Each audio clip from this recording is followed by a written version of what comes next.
Afternoon, Pete. Nice to see you again. Craig. You too. Thanks for dropping in again. My pleasure. We had a conversation not too long ago. I was talking about hotels, I think, and then the expectations of the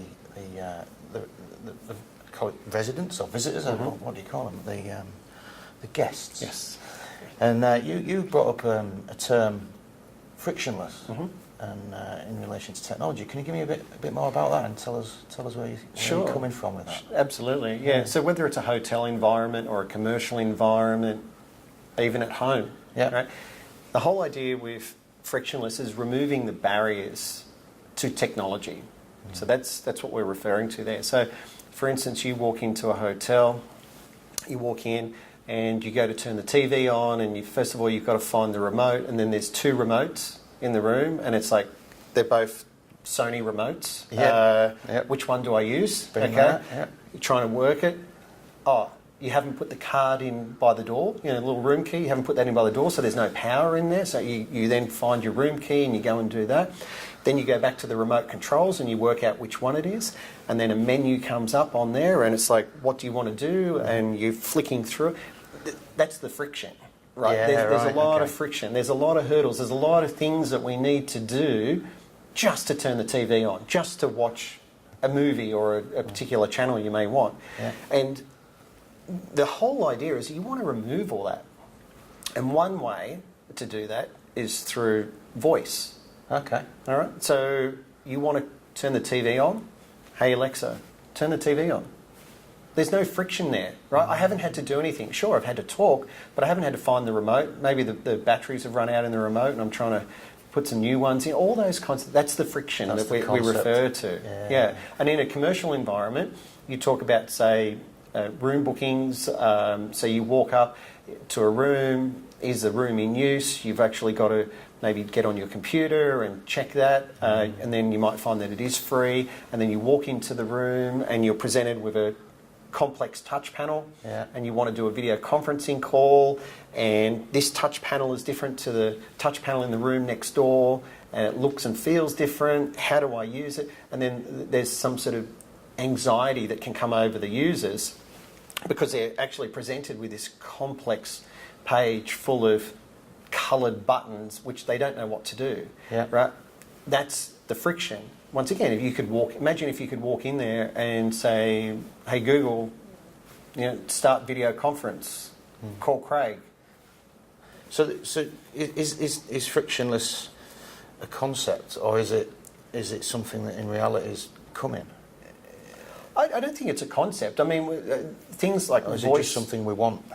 Yeah, well, I think what we're trying to do is the technology can be as complex as you want it to be behind the scenes. At the end of the day, it's all about the user experience. And that's the thing, is that you could put the best technology in that's available on the market, but if that user experience and in particular that user interface, what is it? Is it a touch screen? Is it voice? Whatever it may be.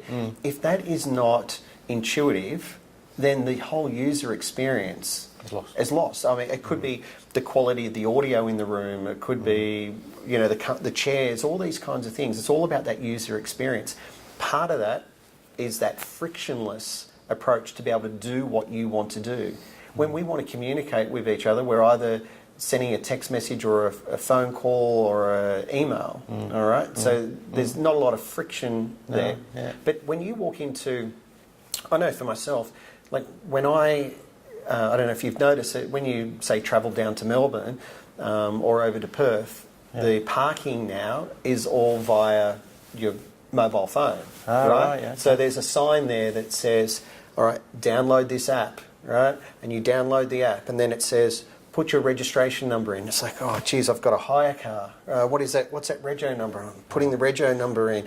And then it's like, okay, what bay? Like, friction, right? Like, I just want to pay for parking, right? Put the money in the machine. That's right, and that's what I'm saying. So, whilst we have this technology that is supposed to make our lives easier, we have to use it in a way that reduces the friction, not increases the friction.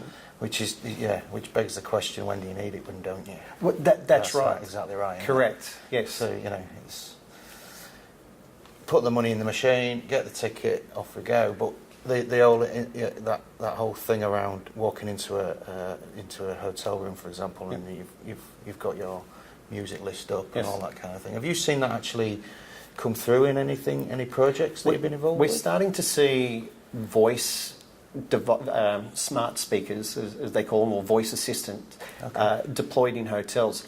One example is at the reception. So you have, obviously in a hotel, you normally have people from all around the world visiting and staying there. And quite often there's a language barrier. Mm-hmm. Right. So they're actually being used to do real-time translation. Wow. Or being a concierge, where the guests can go and ask a question in their own language and get a response in their own language. It's pretty cool. Yeah, because otherwise maybe the hotel can't accommodate those needs. Yeah. Right. And I think that, the thing around voice, the concern at the moment is about security. It's listening in all the time, right? So that's something that needs to be discussed and overcome and so on. But I think once we get past that barrier, then you'll see it deployed everywhere. It'll just become more common. Yeah, I mean, it's just normal. It'll become normal, I guess, is the thing, isn't it? Yeah, absolutely. I know with myself, like I can, if I want to send a text message, I can actually just talk to my phone. Yeah. Boom, it does it. It does it in the car, yeah. Correct. And there's plugins for Microsoft Word and Outlook where I can just talk to my computer and type it. Once again, it removes that friction. So it's sort of there as a consumer item, if you like, and coming through with the Siri and what have you. But what you're all talking about really is it moving into other areas of our lives and it making it look, I suppose, a lot simpler, or we anticipate it to be simpler. But I think there's an expectation, right, from the users. If we can do something at home, now that's right. Why can't I do it in the office? And and that's the thing. So that's why I keep saying it's consumer-driven technology that's starting to change the way that we do things at work.